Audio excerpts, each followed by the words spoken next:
여러분 안녕하십니까? 저번 시간에 우리가 풍경화에 대한 기본 지식과 역사에 대해 알아봤는데 이번 시간에는 저번 시간에 이어서 영국의 풍경화와 영국 풍경화의 두 거장 존 컨스터블과 윌리엄 터너에 대해 알아보고 프랑스 풍경화가들의 집단인 바르비종파에 대해서도 알아보겠습니다. 그럼 먼저 영국의 풍경화부터 알아보도록 하겠습니다. 영국의 풍경화는 그 기원이 17세기 플랑드르 및 네덜란드 미술로 거슬러 올라갑니다. 일찍이 풍경화의 전통이 발전한 플랑드르 화가들은 풍경을 그림의 주제로 다루면서 이를 신화적, 종교적인 사건의 배경으로만 여기지 않고 이상화되지 않은 자연 그대로의 모습을 표현했습니다. 18세기와 19세기 초의 영국 화가들은 이러한 유럽 대륙의 풍경화 전통을 일찍부터 알고 있었습니다. 영국에서 네덜란드와 지리적으로 가까웠던 앵글리아 출신의 토머스 게인즈버러와 존 컨스터블은 네덜란드 거장들로부터 구성의 기술과 그림의 모티브들에 대하여 많은 영향을 받았습니다. 또한 영국 미술관들이 소장한 북유럽 풍경화 작품들이 다양하고 풍부했기 때문에 화가들은 17세기 플랑드르 및 네덜란드 풍경화를 연구할 수 있는 기회가 많았습니다. 특히 컨스터블이 자연을 직접 묘사하는 사생의 태도는 프랑스 화가들에게 커다란 영향을 끼쳤습니다.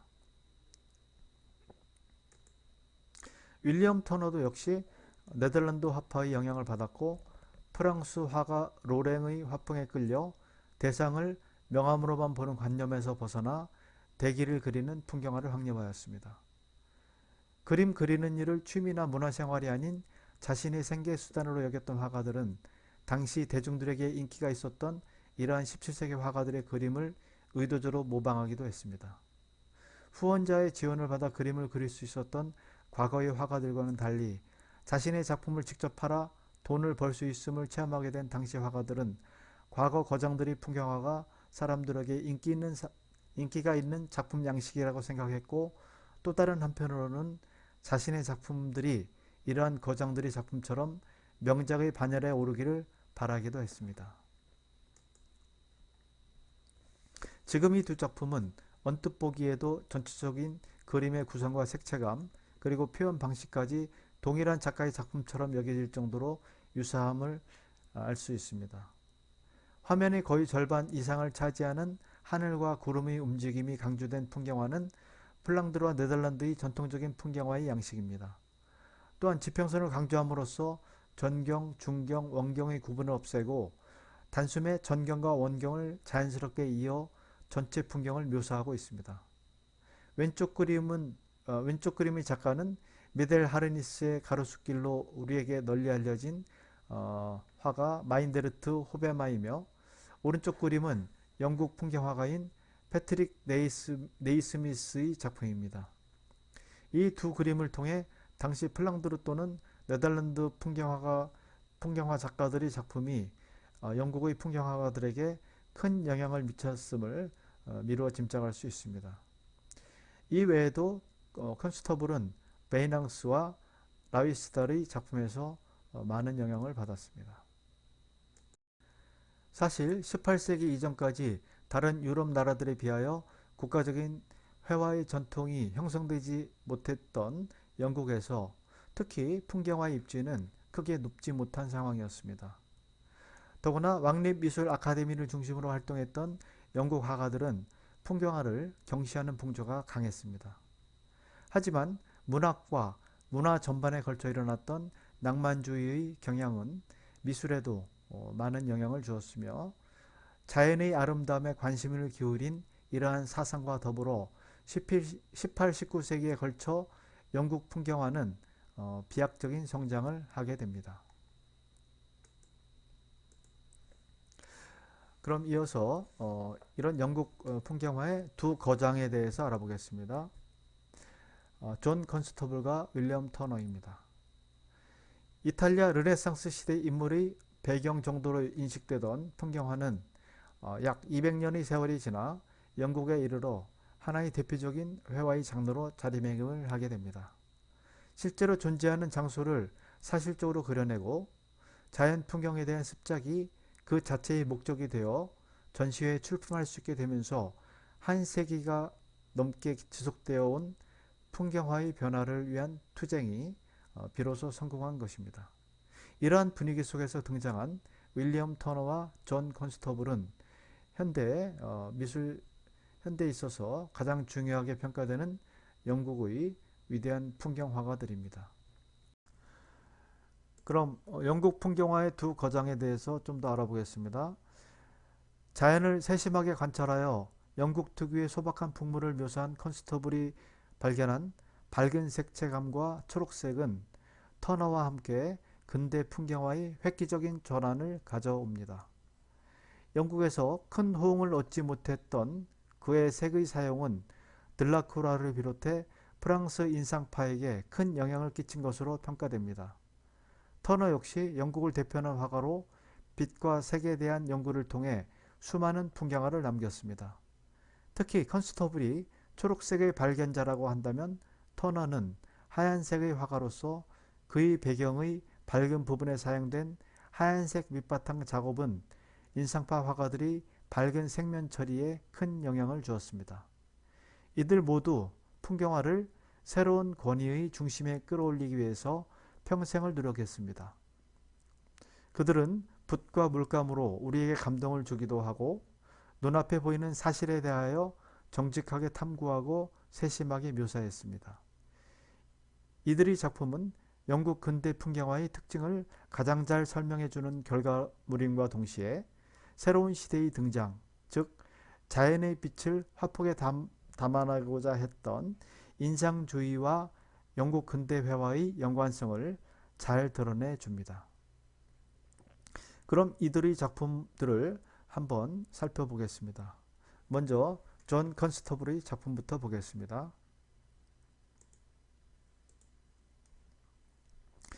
제일 먼저 감상할 작품은 존 컨스터블의 대표작 건초마차입니다. 컨스터블의 풍경화는 자신이 나고 자란 고향의 시골 풍경을 소재로 한 것으로 당시 유행하던 성서나 신화 속의 장엄하고 이상화된 풍경에 비하여 너무나 평범한 소재였습니다. 더구나 그의 그림은 관습대로 풍경을 그렸던 아카데미의 전통과는 거리가 있었으며 이러한 이유로 그는 39세 이전까지는 그림을 단 한 점도 팔지 못했고 그의 나이 53살이 되어서야 비로소 왕립 아카데미 정회원이 될 수 있었습니다. 컨스터블은 풍경화란 직접 자연을 관찰하고 그려야 한다고 믿었습니다. 그는 항상 집 근처의 야외에서 작업을 했고 순간적인 빛의 효과와 자연현상을 세심하게 관찰하고 기록했습니다. 그는 당시로서는 드물게 대형 캔버스에 그림을 그렸으며 완성작과 똑같은 사이즈로 유화 스케치도 많이 남겼습니다. 이는 어느 면에서 완성작보다 더 자유롭고 생동감이 넘쳐 그 자체로 중요한 가치를 인정받고 있습니다.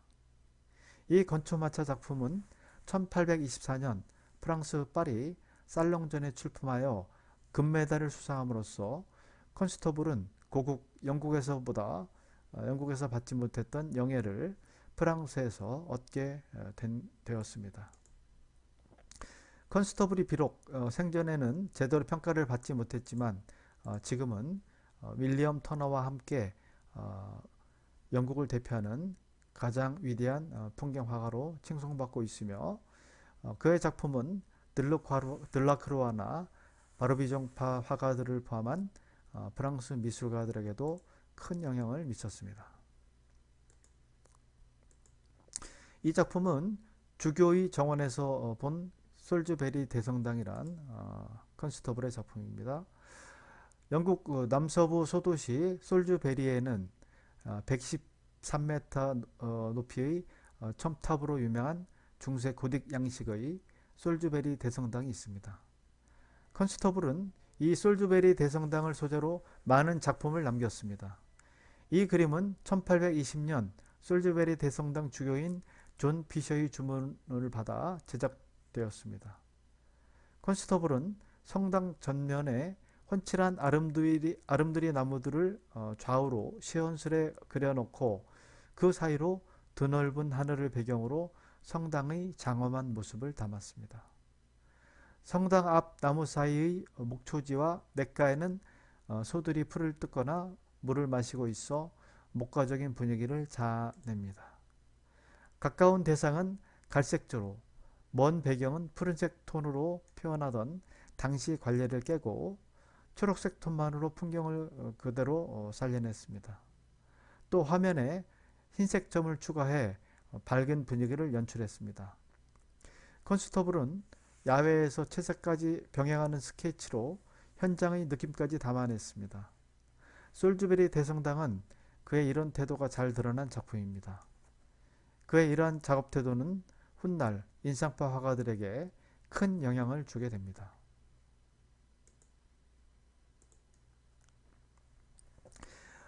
이 작품은 컨스터블의 보리밭이란 작품입니다. 저 앞으로 누렇게 보이는 물결이 보리밭이고 밭 입구에 문 같은 것이 만들어져 있으며 그 옆으로 밭을 가는 쟁기도 보입니다. 큰 나무로 둘러싸인 오솔길을 양떼들이 지나가고 있고 빨간 조끼를 입은 양치기 소녀는 목이 말랐는지 개울에 엎드려 물을 마시고 있습니다. 그런 주인의 모습을 양치기 개 한 마리가 지켜보고 있으며 소년 옆에는 당나귀 두 마리가 풀을 뜯고 있습니다. 이렇듯 이 작품은 너무나 목가적이고 평화로운 분위기의 그림입니다. 컨스터블은 이처럼 자신이 나고 자란 고향 마을의 자연 풍광을 낭만적인 화풍으로 솔직하고 아름답게 그려냈습니다. 그럼 이어서 윌리엄 터너의 작품들을 살펴보도록 하겠습니다. 맨 먼저 감상할 이 작품은 비증기 그리고 속도, 대서부철도란 작품입니다. 이 작품은 터너의 대표작으로 눈부신 색채와 순간적인 풍경의 인상을 추상적으로 표현하였습니다. 1825년 영국에 철도가 처음으로 개통되자 사람들은 이 새로운 교통수단이 지닌 힘과 속도에 매료되었으며 윌리엄 터너도 예외가 아니었습니다. 그는 그 기차를 타고 런던시 동쪽 메이든헤드 근처에 있는 새로 건설된 템즈강의 다리 위를 달렸습니다.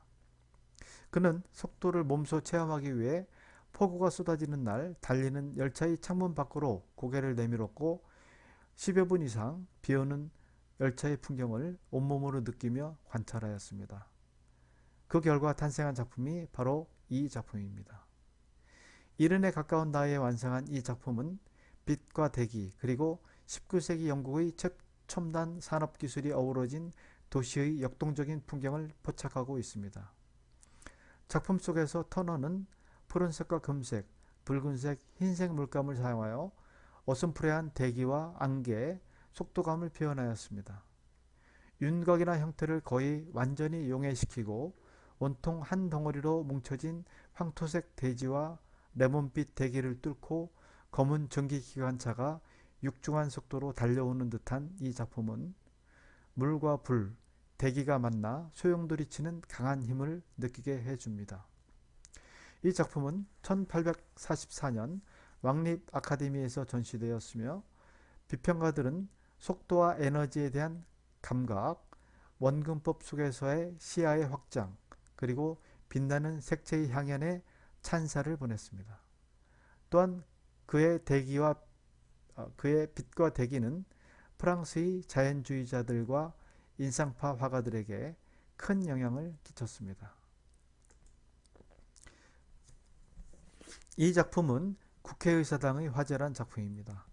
1834년 런던 템즈 강변에 위치한 국회의사당에서 대형 화재가 발생합니다. 터너는 이 국회의사당 화재를 주제로 1834년에서 1835년에 걸쳐 몇 점의 그림을 그렸습니다. 그는 직접 템즈강에 배를 띄우고 야간에 일어난 국회의사당의 화재를 관찰했습니다. 작품을 살펴보면 바로 앞에 강 쪽으로 튀어나온 기슭의 일부와 메어놓은 조각배 등이 조금 그려져 있고, 먼 곳에 불꽃과 연기의 막을 뚫고 환상처럼 흐릿하게 보이는 건물 몇 개가 슬쩍 암시된 것 외에는 세세한 부분은 모두 생략되고 모든 것이 중심 주제인 불꽃의 화염에 초점이 모아져 있습니다. 여기서 터너는 화재 현장을 사실적으로 상세하게 보여주는 그림을 그렸다기보다는 밝은 색과 어두운 색, 따뜻한 색과 차가운 색의 대비, 뒤얽힘, 갈등 등의 표현으로 그리려 했던 것으로 보입니다. 그리고 여기에서 불타고 있는 것은 마치 현실의 건물이 아니라 터너 자신의 색채인 듯이 보입니다. 저남 테메레르의 마지막 항해. 이 작품은 영국인들이 가장 존경하고 사랑하는 터너의 저남 테메레르의 마지막 항해입니다. 작품의 주인공인 저남 테메레르호는 1805년 영국 해군 넬슨 제독의 뛰어난 전략으로 나폴레옹 군에게 승리를 거둔 트라팔가 해전에서 영국에게 큰 승리를 가져다준 영웅적인 배입니다. 이 작품은 그러한 전함이 과거의 영광을 뒤로하고 이제는 퇴물이 되어 작은 증기선에 이끌려 해체장으로 가는 장면을 그린 것입니다. 19세기 바다를 지배하며 대영 제국의 기틀을 마련한 덩치 큰 범선과 불같은 연기를 내뿜는 작은 증기선의 대비는 저물어가는 한 시대의 마감과 또 다른 새로운 시대의 시작을 알리는 듯이 보입니다. 따라서 이 작품은 목선의 시대에서 증기선의 시대로의 세대 교체의 순간을 붉게 타고 있는 석양을 배경으로 표현한 것입니다. 영국인들이 절대적인 사랑을 받고 있는 이 저남 테메레스의 마지막 항해 그림과 또 영국인들이 자랑하는 첩보원인 007의 제임스 본드, 런던의 내셔널 갤러리에 걸려있는 이 그림은 영화 007 스카이폴에서 자신의 몫을 다한 노쇠한 제임스 본드가 그를 도울 새로운 인물 큐와 접선하는 장면에서도 등장합니다. 제임스 본드가 내셔널 갤러리에 걸려있는 저남 테메레스의 마지막 항해를 바라보며 그림 앞에 앉아 젊고 새로운 인물 큐와 접선하는 장면은 이 그림의 내용과 오버랩되면서 우리에게 묘한 여운을 전해주고 있습니다. 이어서 지금부터는 19세기 프랑스의 풍경화가 집단인 바르비종파에 대해 알아보도록 하겠습니다. 바르비종파는 19세기 중엽 프랑스에서 활동한 풍경화가의 집단입니다. 바르비종은 파리에서 30마일 정도 떨어진 곳으로 퐁텐블로 숲 근방에 있는 작은 마을입니다. 1820년대 후반부터 1870년대까지 이 마을에는 퐁텐블로 숲과 시골 풍경을 그리기 위해 100여 명이 넘는 화가들이 모여들었는데 1830년대 비평가들은 이들을 바르비종파라고 불렀습니다. 이들은 직접 자연 속에서 풍경화를 그렸으며 자연주의 양식을 따랐습니다. 이들이 활동한 퐁테블로 숲은 비교적 야생의 자연 상태가 잘 보존된 곳이기도 했지만 무엇보다 파리에서 가깝다는 이점이 있었습니다. 그러나 겨울이면 대부분의 화가들은 파리의 아틀리에로 돌아가 그동안의 스케치를 보며 작업을 했다고 합니다. 이 바르비종파를 다른 이름으로 1830년파 또는 퐁텐블로파라고 합니다. 이들 바르비종파 화가들 가운데 우리에게 많이 알려진 화가는 일명 바르비종의 일곱별이라 불리는 화가들입니다. 이 바르비종의 일곱별이라 불리는 화가는 밀레, 루소, 코로, 도비니, 듀프레, 디아즈, 투르와용입니다.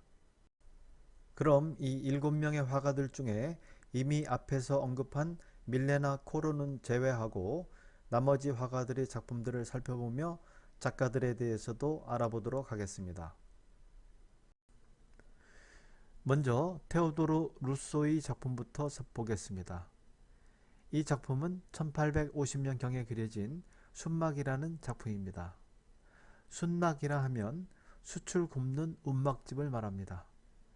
검은 숯이 벌겋게 타오르는 것처럼 운막의 모습은 거칠고 검은 하늘빛과 불타는 듯한 석양에 의해 붉게 타오르는 듯한 모습으로 그려져 있습니다. 이 작품은 현재 미국 달라스 미술관에 전시되어 있습니다. 우리가 화가 루소 하면 가장 먼저 떠오르는 사람이 앙리 루소입니다.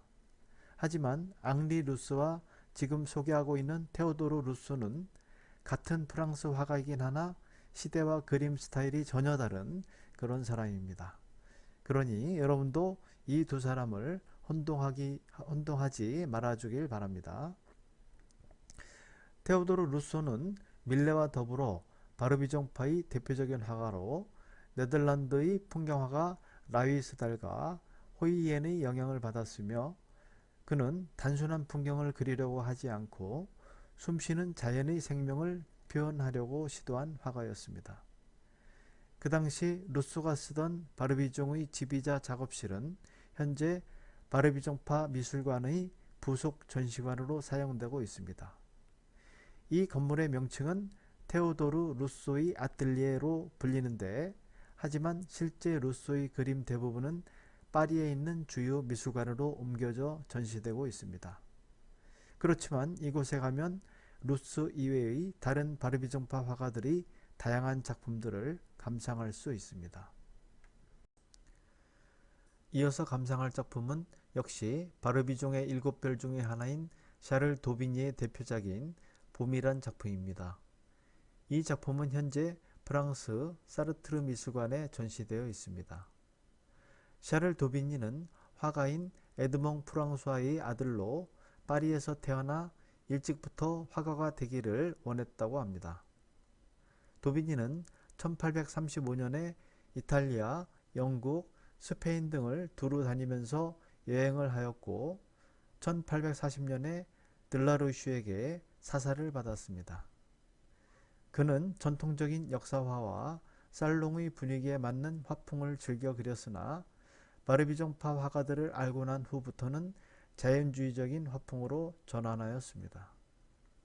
도비니는 풍경화가로 전향한 후 더욱더 자연에 깊이 몰두하여 야외에서 충실하게 사생하는 외강파적인 제작 태도를 보였고 하늘과 물에 대한 표현 능력이 매우 뛰어났습니다. 시시각각 바뀌어가는 자연을 민감하게 포착하여 아름다운 색채로 그리는 그의 화풍은 바르비종파 화가이면서도 인상주의에 가까워 모네의 찬사를 받기도 하였습니다. 그의 대표 작품으로는 봄, 부르고뉴의 포도수확 등이 있습니다. 이 작품은 줄 듀프레가 그린 다리 건너는 사람이란 작품입니다. 듀프레는 1811년 프랑스 낭테에서 출생했습니다. 도자기 제조업자의 아들로 태어나 11살 때부터 부모님이 운영하는 도자기 공장에서 도자기에 들어갈 장식 그림을 그리기 시작했습니다.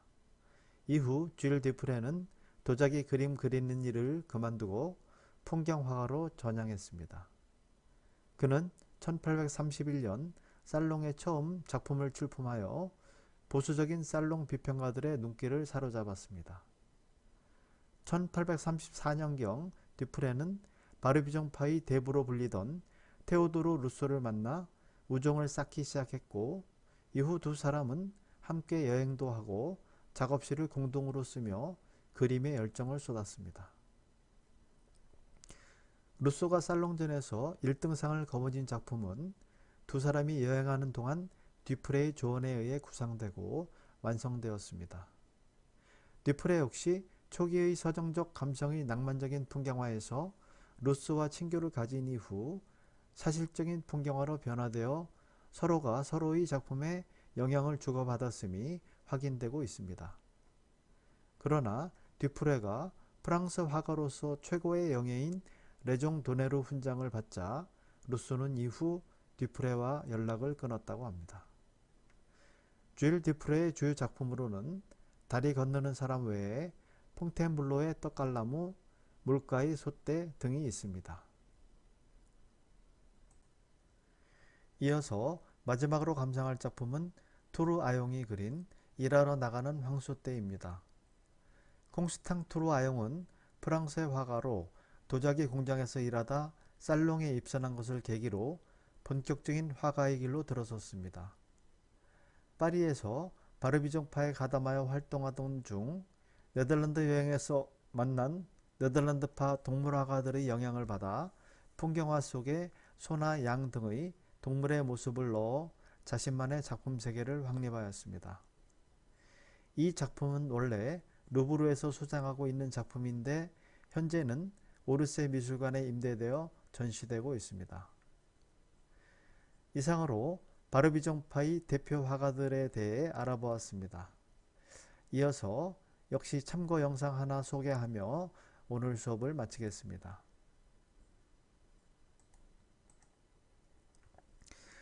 자연을 그린 바르비종파 화가들이란 4분 34초짜리 유튜브 영상입니다. 방금 배운 바르비종파에 관한 내용을 그림 읽어주는 송옥희라는 분이 나긋나긋한 목소리로 들려주고 있습니다. 그럼 이것으로 오늘 수업을 마치겠습니다. 감사합니다.